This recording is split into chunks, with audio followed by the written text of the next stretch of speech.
Picture this. You're standing at the edge of a battlefield, sword in hand. The ground shakes with the roar of engines, the clatter of armor, the cries of soldiers. Ahead of you lies a fortress, its walls towering like giants. Inside, your enemy is busy organizing their supplies. They've detailed every arrow to be sharpened, every shield polished, every meal rationed. They've mapped out every chore for the next month. They call this planning, but while they tally their resources, you notice something they don't: a crack in the fortress's western wall. A vulnerability. A secret path. A chance to outmaneuver, outthink, and win. This, my friends, is the difference between planning and strategy. Now, let me reset the stage for you. Strategy isn't a to-do list. It's not a spreadsheet. It's not a checklist of improve this, launch that, or hire more people. Those are tactics, disconnected moves that might make your team feel busy but won't change the game. Real strategy is the art of carving your own battlefield. It's the audacity to say, I will fight here, not there. I will win this way, not that way. And there is no substitute for my way. The corporate world confuses strategy with planning because planning feels safe. It's like wearing armor that's been passed down for generations. You list your goals in bullet points, assign tasks, allocate budgets, and congratulate yourself for being strategic.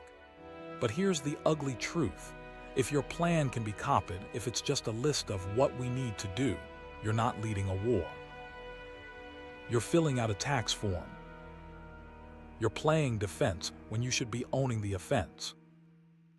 Let me tell you a story about a company that rewrote the rules. Southwest Airlines.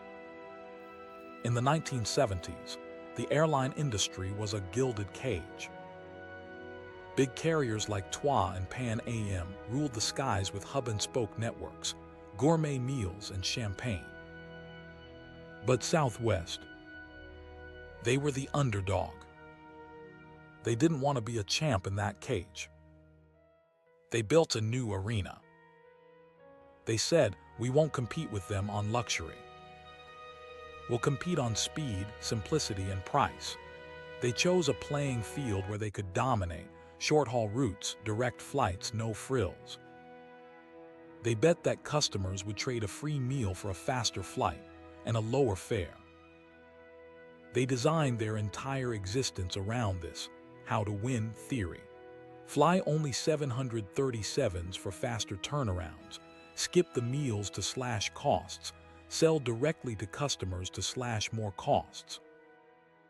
They turned airports into racetracks, their planes zipping in and out like thoroughbreds.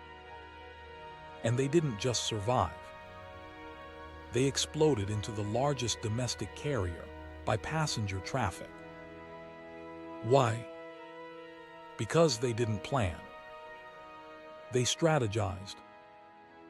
Every decision, no meals, no agents, point-to-point routes, reinforced their theory of winning. They didn't ask, what can we control? They asked, what must be true for us to win? And are we willing to bet it all on that? Now, let's cut to your boardroom.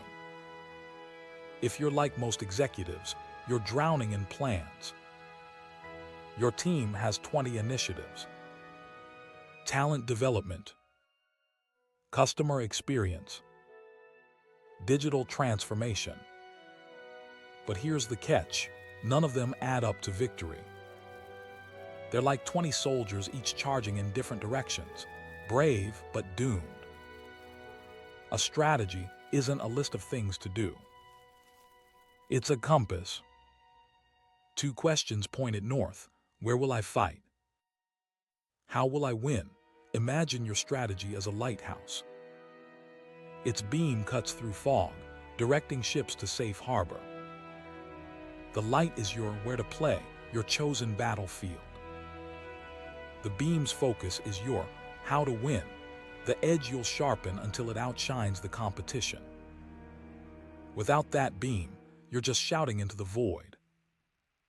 Your initiatives become noise. But here's the hard part: strategy requires courage. It's not about certainty. It's about conviction.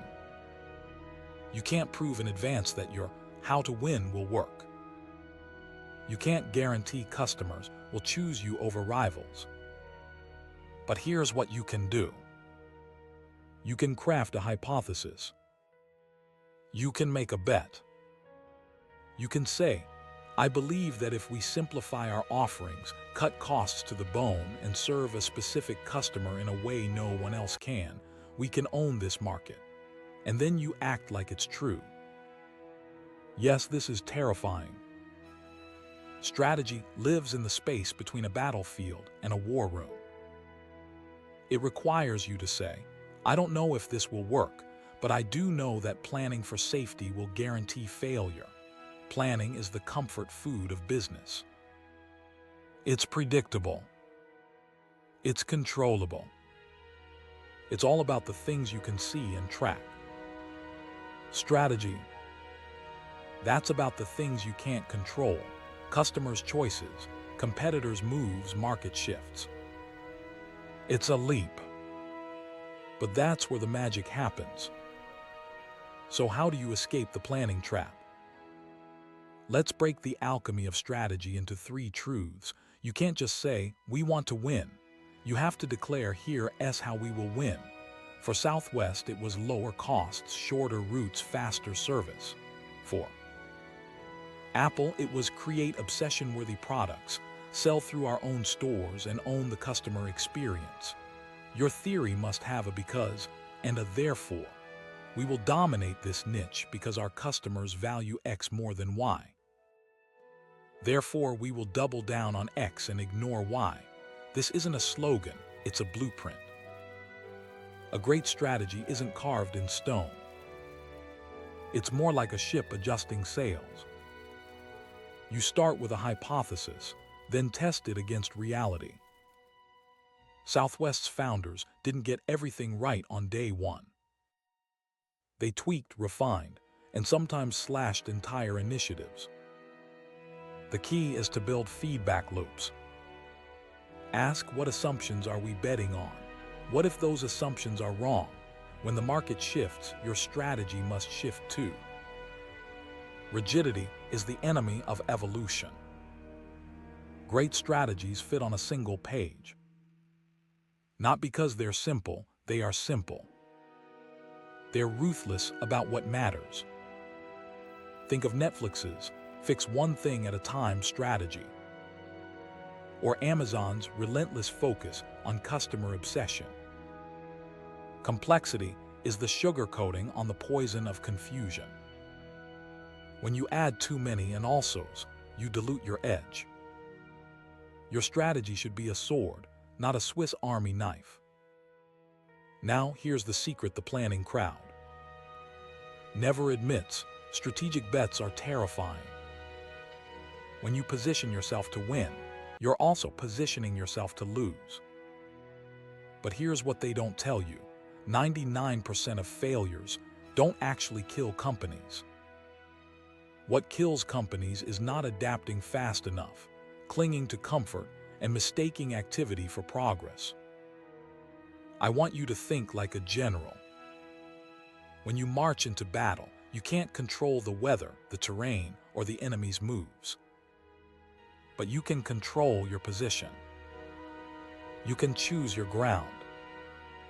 You can train your soldiers for the fight you've chosen, not the one every other commander is fighting.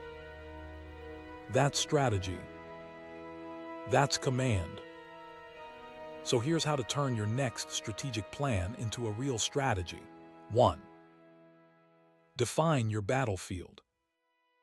Who will you serve? Who will you ignore? 2. Craft your edge.